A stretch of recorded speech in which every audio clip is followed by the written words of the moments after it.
Hola, ¿qué tal? Buenos días, queridos colegas, cibernautas. Diana Heck, un abrazo igual para ti. No quiero empezar esta plática sin agradecer a Estudio Odontotécnico y a Depósito Dental RH, que son los que hacen el favor de poder compartir este rato con ustedes en esta charla, que para mí es muy importante. Yo creo que para mí es uno de los tratamientos que el paciente más disfruta, porque es un tratamiento muy conservador, es un tratamiento muy estético, muy amigable, y que podemos ofrecerle a nuestros pacientes una estética de gran nivel. Y el tema pareciera muy trillado, porque pues es un tema nada nuevo, es un tema que tiene desde el año de 1930, en donde empieza Charles Pincus a manejar este tipo de restauraciones. Y trataré, saben, como siempre en una hora es muy complicado dar toda la información, pero mi intención es darles un overview, una visión de lo que ustedes pudieran hacer hoy mismo en su consulta. Entonces, esta plática de la actualidad de las carillas, pues realmente a mí me complace tener la gran oportunidad de hacer esto, porque día a día aprendo. Es una plática que damos a diario y que todavía hoy, poquito antes de empezar, estamos agregando nuevos materiales que a lo mejor todavía no están mucho en el mercado, pero que muy pronto lo estarán. La evolución vertiginosa de las técnicas y materiales han hecho que podamos ofrecer a nuestros pacientes restauraciones verdaderamente estéticas, duraderas, funcionales y conservadores. Eso sí, carillas es una de las mejores prácticas en nuestra consulta diaria. Se explicarán paradigmas que hoy en día son una realidad. Y el temario va a ser la clasificación de las carillas, la preparación de dichas, toma de impresión y selección del color, provisionales, selección del material y la cementación. Entonces, como les comparto un poquito la filosofía, esto es algo sencillo que tenemos que adecuarnos, que tenemos que habituarnos y que tenemos que prepararnos. Yo siempre les digo que esto es lo que muchas veces es nuestro dolor de cabeza, este cambio que tenemos que hacer, este aprendizaje, sobre todo ya cuando no estamos chavitos, que acabamos de salir de la universidad, que estamos ávidos de los conocimientos. Hoy vamos a ver, sin lugar a dudas, lo que es la actualización. Yo cuando empecé a poner carillas, pues hace más de 10 años, era casi punto menos que imposible poder pensar en hacer carillas tan delgaditas, en donde podamos ofrecer a nuestros pacientes cambios tan drásticos como tales, ¿no? O sea, podríamos hacer antes restauraciones de composite, que a la larga empezamos a ver este tipo de problemas, empezaban a caer, a pigmentar, pero sin lugar a dudas, la reflexión de esta mañana es ¿cómo puedo lograr el éxito? Y como el éxito es tan amplio, personalmente pienso que el éxito es obtener lo que me propongo. Si yo puedo ofrecerle a mis pacientes que estas restauraciones cambien y queden así, yo creo que la sonrisa de mi paciente será el pago de este éxito, en donde estoy restituyendo la estética, la fonética, la función y la gran alegría del paciente que esté contento con eso. Entonces, las carillas son soluciones restauradoras anestesiadoras estéticas generalmente, funcionales también muchas veces, de los dientes anteriores y premolares. Entonces, esto, si ustedes ven, son definiciones que estoy viendo en antecedentes de 1987, yo recién casi egresado de la universidad, ¿no? Entonces, como les decía, no es nada nuevo. Charles Pincus desde los años 30 utilizaba delgadas carillas temporales para mejorar el aspecto a los actores. Luego Rochet, en francés, en 75, propuso el uso de las restauraciones cerámicas adheridas en el sector anterior, pero no fue hasta en la década de los 80 que a todos nos ha tocado vivir la gran evolución de la adhesión, donde von Courbon empiezan a hablar del BIS-GMA, de los adhesivos, en donde podamos tener la gran oportunidad de poder adherir ya restauraciones y no cementarlas. En el año 2010 hicieron restauraciones cerámicas con CAD-CAM ya, un sistema genial, y su evolución termina en carillas ultradelgadas de 0.3 décimas de grosor. Es decir, hoy en día podemos ofrecer a nuestros pacientes restauraciones sin tocar el diente, sin prepararlo. Entonces, antes el paradigma era, bueno, tú esto ya lo rebajaste, entonces toda esa parte que tú rebajas de esmalte lo tienes que reemplazar por un material que cumpla las propiedades biomecánicas de este esmalte, en el cual hoy en día es muy complejo restaurar como tal. Yo todavía sigo diciendo que no hay mejor restauración que la que no se hace. Entonces, una preparación, vean, muy conservadora, en donde no involucramos el área gingival, y con una preparación muy delgada yo puedo brindar a mis pacientes restauraciones muy estéticas. Entonces, todo esto es lo que se manejaba en la década de los 80, en la década de los 90, y entonces era una lucha que si vas a poner restauraciones de composite o vas a poner restauraciones cerámicas.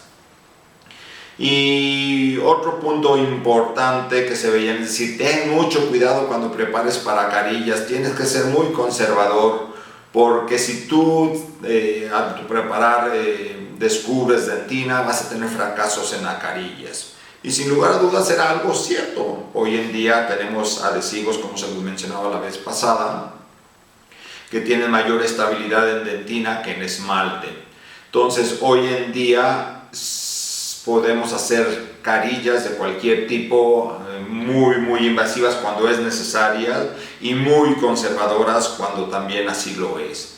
Entonces yo les decía que cuando el esmalte es el tejido afectado debe ser reemplazado por un material que estudia su rigidez de la porcelana, y cuando la dentina es afectada se comporta mejor la resina. Entonces, pues está muy profunda, pues ponle poquita composite porque pues es más flexible y se fractura menos fácil.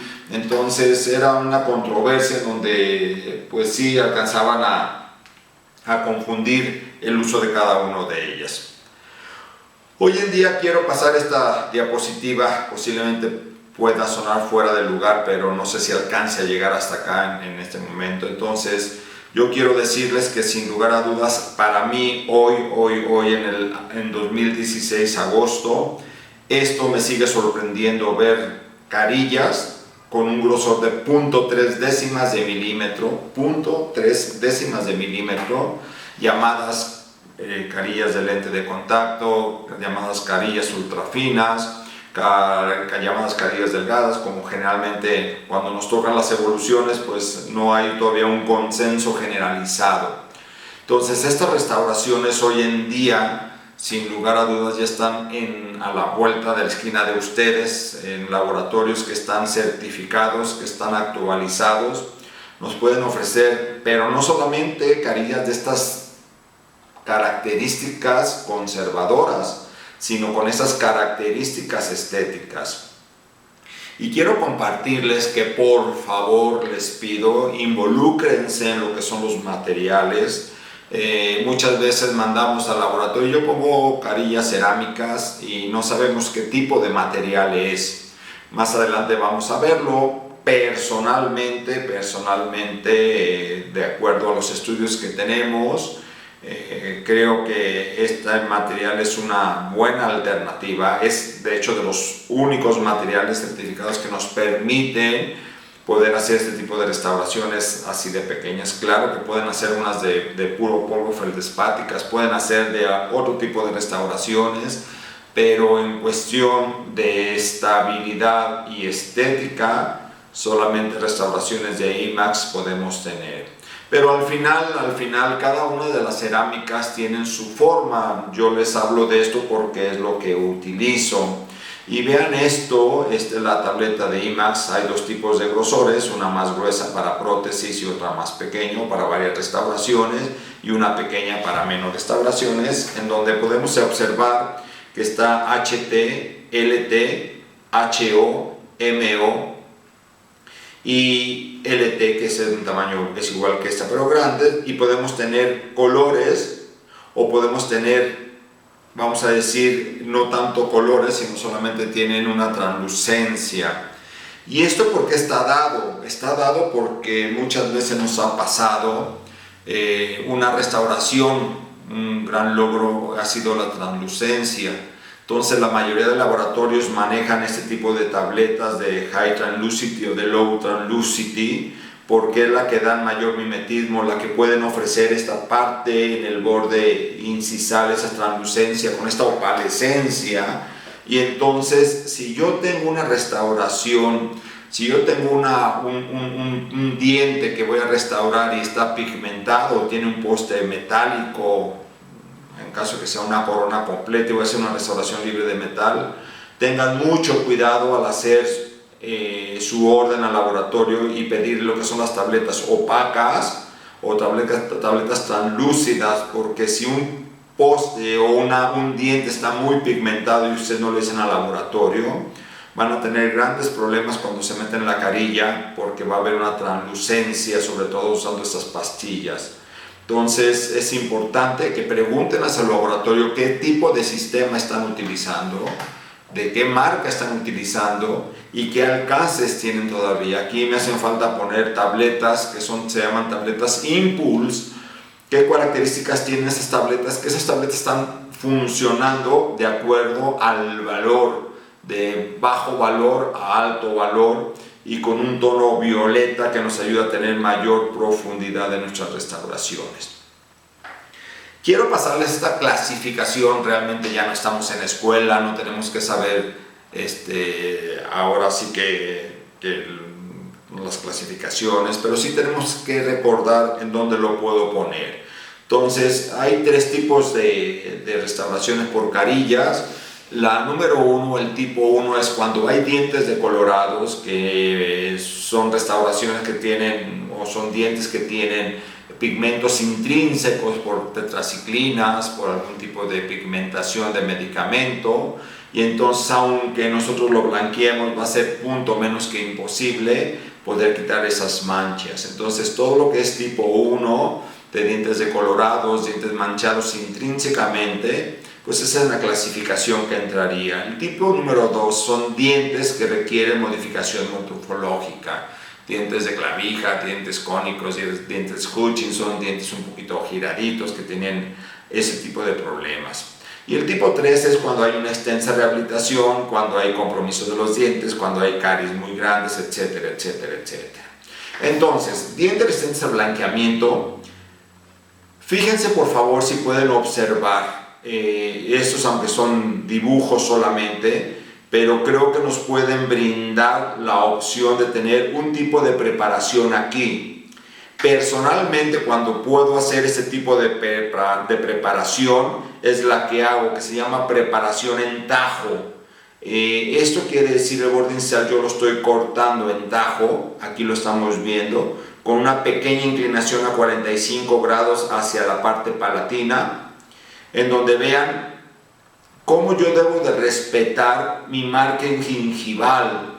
No quiere decir que tengo que hacer una parte redondeada, tengo que respetar el cenit. Ya hablábamos en la vez pasada de los parámetros estéticos, como el cenit está distal a la línea media del diente, para poder hacer una transición con el diente proximal mucho mejor. Entonces, si ustedes no pueden ver un hombro de terminación en el diente, en la impresión, en el laboratorio, tampoco lo va a poder ver. Entonces tengan en cuenta de poder marcar un hombro adecuado para que pueda ser un área de sellado y un área de terminación. Recuerden que el cemento, aunque sea adhesivo, o el material, aunque sea adhesivo, el que tiene que sellar es la restauración o el cemento. Entonces, otro punto importante que quiero hablarles aquí es, si mis dientes inferiores tienen un contacto en esta zona, en la unión de la carilla con la restauración, con la estructura dental, y mis bordes incisales de mis dientes pegan aquí en esta zona, voy a tener filtraciones muy pronto. Entonces, antes de hacer el diseño de la preparación, tenemos que fijarnos dónde tiene el contacto inferior de los dientes para hacer un poco más arriba o evitar llegar a ese límite del contacto de los bordes incisales inferiores. Entonces, este es el grupo A o grupo B. cuando hay coloraciones de tetraciclinas, cuando no hay, se puede blanquear porque se hizo un mal tratamiento endodóntico y un tratamiento de conductos y se dejaron ahí restos pulpares, y esto hace, ya saben, una pigmentación. Entonces en este grupo A vamos a tener pigmentos. ¿Y aquí qué pasa?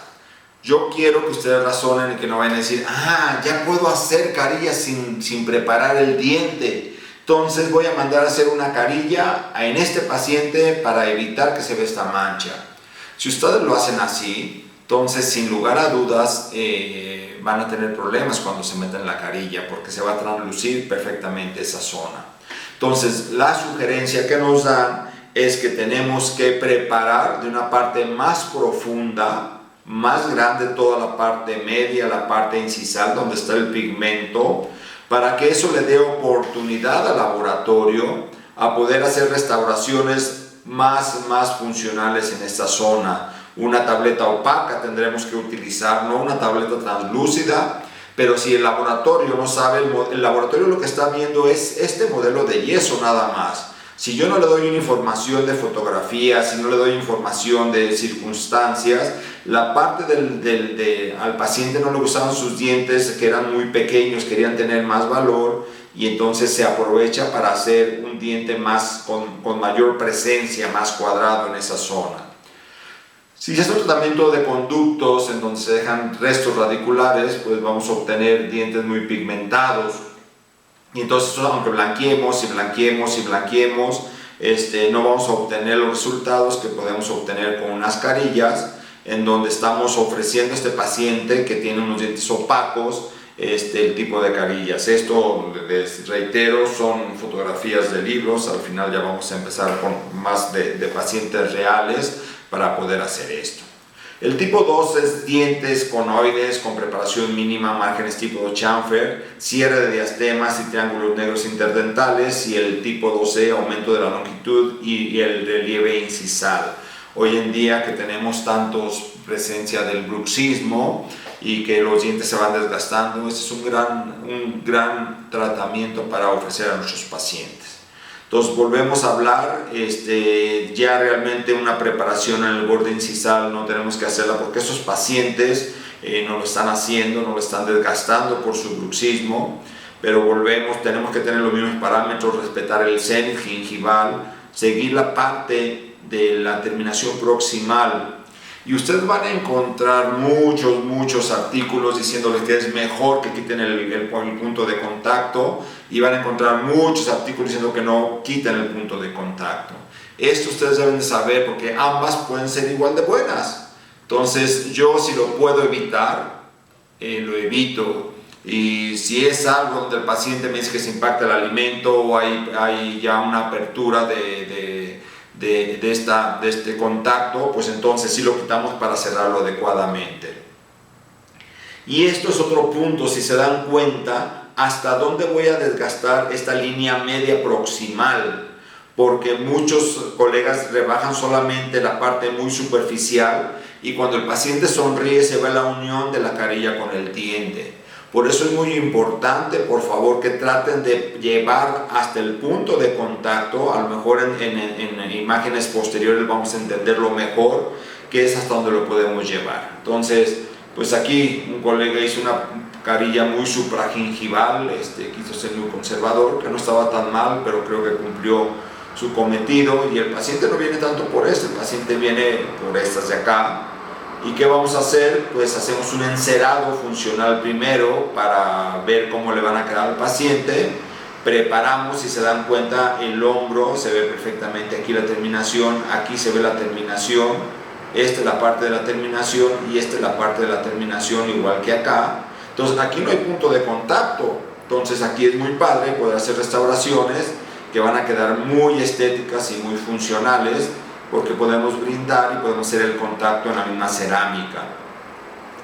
Estos pacientes, pues bueno, realmente tienen que hacer siempre un tratamiento periodontal muy profundo. Si se encuentran así, al final podemos ofrecerles, vean el terminado hasta dónde están muy hacia la parte palatina, y aquí está el punto de contacto. Entonces es importante también terminar hacer la parte subgingival un poco para poder llegar, porque acuérdense que en cemento no hay adhesión, en la raíz realmente la adhesión es muy poca, entonces tenemos que hacer un gran sellado mecánico, entonces tenemos que llevar los márgenes hasta la parte más superficial. Y aquí nos están sugiriendo cómo terminar el margen, terminarlo subgingivalmente, meterme subgingivalmente para evitar que haya esos espacios negros. Entonces podamos terminar estas partes así. Y realmente son fotografías muy viejas, son libros de la década de los 80s en donde pues vemos esto, pero que hoy sin lugar a dudas puede ser mejor. Pero yo, para una cuestión didáctica, creo que es muy fácil poderlo comprender. Y el grado 2C, cuando los dientes están desgastados y podemos crecerlos tanto en la parte superior como en la parte inferior. Entonces el borde de longitud se hace una sonrisa negativa o una sonrisa neutra para poder nosotros hacer una sonrisa positiva y poder crecer este tipo de dientes. Entonces es una buena alternativa que podemos hacer.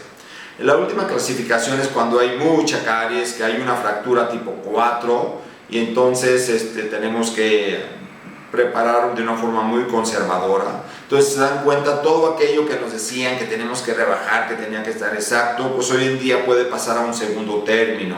Aquí estamos viendo la parte transparente, el lugar que va a ocupar la cerámica, y entonces creo que son alternativas muy buenas. Entonces el tipo 3 es fractura extensa de la corona, pérdida extensa de esmalte por erosión y desgaste, malformación generalizada, congénita y adquirida.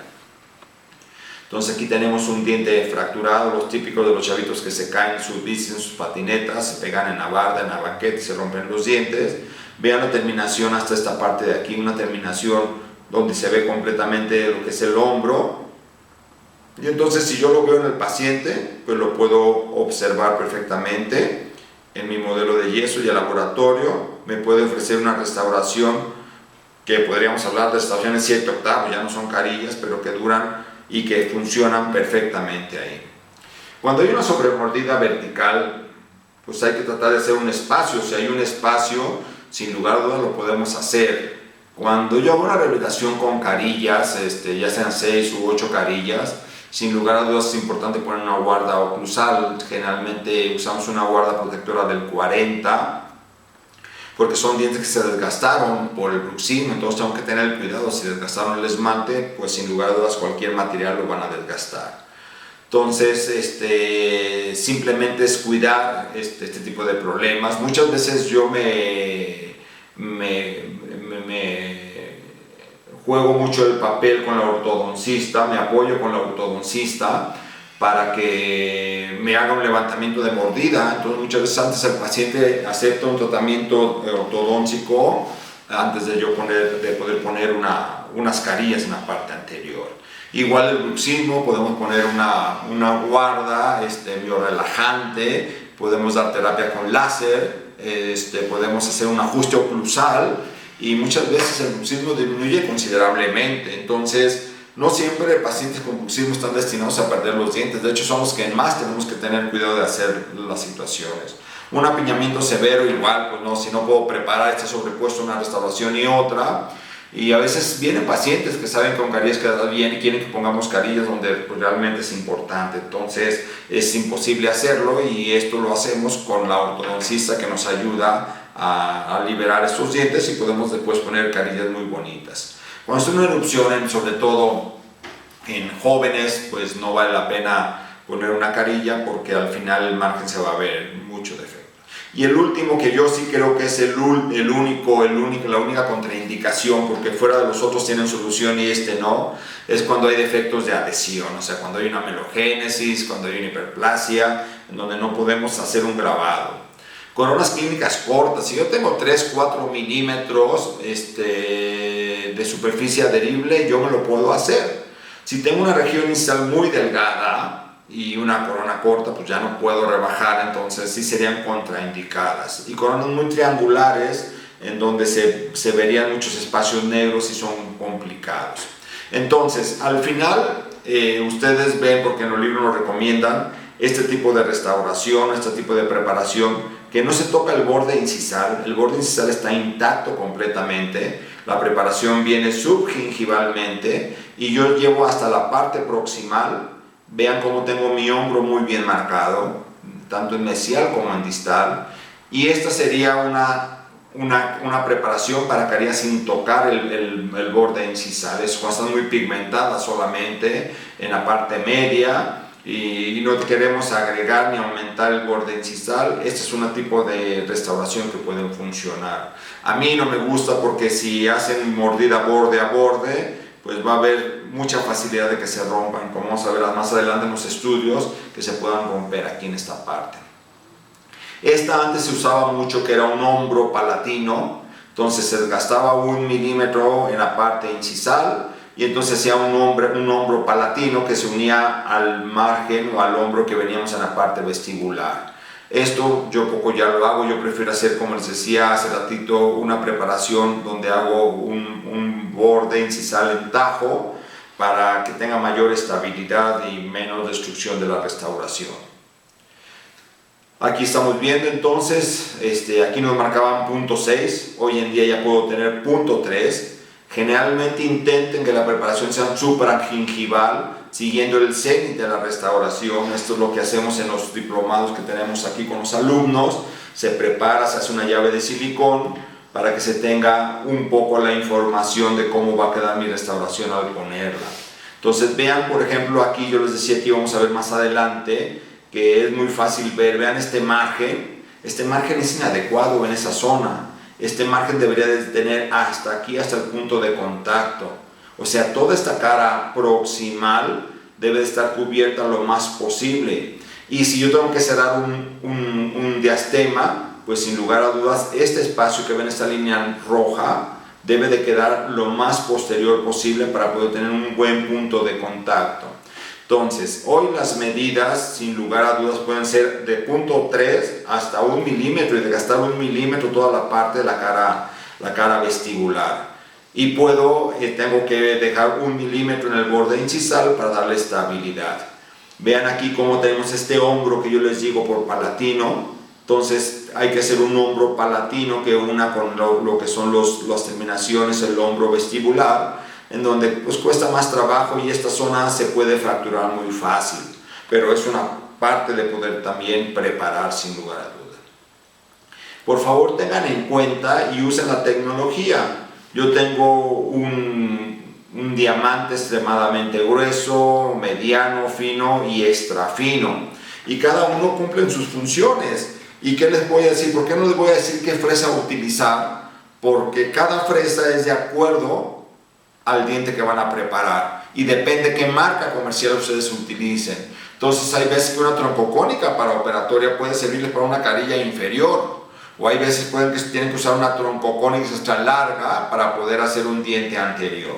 Entonces los centrales y laterales que prepararon con chamfer palatino, como veíamos en la parte posterior, o sea, este tipo de chamfer que tenemos aquí, mostraron una resistencia más alta a la fractura que los que se prepararon únicamente por vestibular, que era esta restauración de aquí, que no se toca el margen incisal y solamente se prepara la parte vestibular.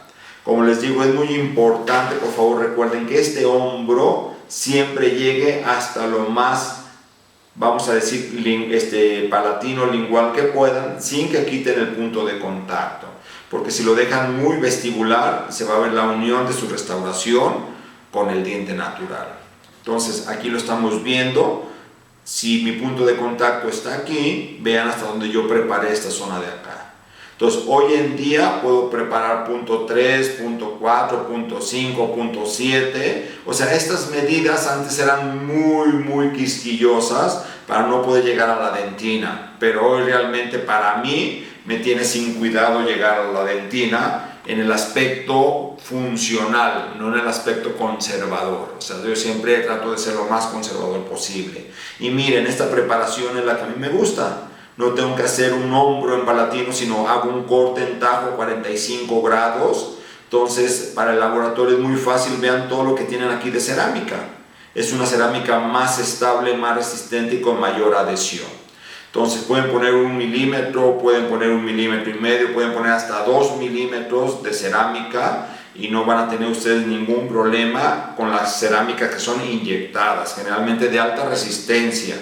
Entonces es como muchas veces lo que se comenta el chiste de Pepito, que le preguntan cuánto es 5 por 5 y Pepito contesta 50. Entonces la maestra le dice, Pepito, razona, 5 por 5 son 25. Entonces Pepito le dice, bueno maestra, ¿qué quiere? ¿Rapidez o exactitud? Entonces nosotros también tenemos que pensar qué queremos, si estética o mayor dureza de la restauración. Vamos a ver un poquito más adelante los valores de cada uno de ellos. Entonces aquí tenemos el espesor de esmalte. Vean por favor cómo en la línea en la línea que se une del esmalte con el cemento, pues puede ver en 3 aspectos. Puede terminar en filo de cuchillo, puede que sea mucho más corto, de ver un espacio. Entonces, si se puede ver con una radiografía o clínicamente, lo ideal que la carilla quede completamente adherida a esmalte o a dentina, pero no a cemento. Amén de que haya una retracción gingival, que haya una cavidad cuneiforme, y entonces el diente está pigmentado y pues tenemos que llegar hasta allá. Entonces tenemos que tener cuidado de hacer un buen hombro de terminación para que quede así. Entonces, ¿qué vamos a hacer? Vamos a poder preparar 3 milímetros si es posible, en la parte 7 milímetros y incisal 1 milímetro sería lo ideal. Entonces, como les digo, estos valores realmente tienen poco. Miren, ¿qué pasaría si yo tendría aquí, como este tipo de preparación, tengo que irme hasta la parte terminal? Y aquí termino en cemento, esmalte, dentina, poquito y poquito de cada uno de ellos. Entonces, tengo que hacer las terminaciones, un desgaste en la parte cervical, un desgaste en la parte media y un desgaste en la parte incisal. Si yo meto una fresa derecha para rebajar en tajo esta parte, lo que voy a hacer es, voy a llegar siempre a la dentina y muchas veces hasta la pulpa. Por eso mi preparación con la fresa, como vamos a ver más adelante, es en 3 planos. Entonces vean el hombro supragingival, bien marcado perfectamente, mi margen en tajo. Las fresas siempre deben de ser redondeadas, dependiendo, si yo tengo una fresa que mide 1.2 milímetros y sumerjo la mitad, yo ya sé que voy a tener 0.6, 0.7 en la cuestión de mi margen. Entonces solamente utilizo la punta de la fresa para yo poder hacer este tipo de preparación. Y luego uso todo el cuerpo para yo poder preparar en la parte media y en la parte incisal. Siempre teniendo 1, 2, 3 inclinaciones de la fresa, como lo vemos aquí. Entonces esto es importante que lo veamos. Repito, esta es la parte por lo cual tiene que ser supragingival, es lo ideal. Este es el otro tipo de preparación con el hombro palatino en vez de en tajo. La que ustedes quieran pueden preparar. Esto no hay absolutamente ningún problema. Si tengo un diente muy delgado, lo ideal es subir un poquito más esta preparación para poder obtener mayor estabilidad en esta zona. Entonces, dientes muy delgados, mayor flexión, necesitan mayor preparación incisal para mayor grosor de porcelana, para que la porcelana sea la que esté resistiendo los embates de los dientes inferiores. En cambio, si están sus dientes muy gruesos, entonces y curvados, pues es mucho mejor, requiere reducción mínima incisal. Entonces, es importante poder recordar también esto para poderlo hacer. Ya hablábamos del punto de contacto. Lo ideal es preparar hasta antes del punto de contacto. Yo les decía, aquí estamos viendo, si yo esta preparación la dejo muy superficial, entonces se va a ver la unión. Entonces esto es como lo tengo que dejar para evitar llegar hasta la parte más profunda, a excepción que fueran con espacios abiertos y tengo que llegar lo más posterior posible. Ya habíamos hablado del semigingival, no tengo que modificar porque se van a ver feas. Yo puedo modificar la estética gingival haciendo un tipo de preparación inadecuada. Entonces, ¿quién me manda cómo va a ser mi margen gingival? Pues la encía. Entonces, de acuerdo a lo que la encía, yo lo voy a preparar, ese contorno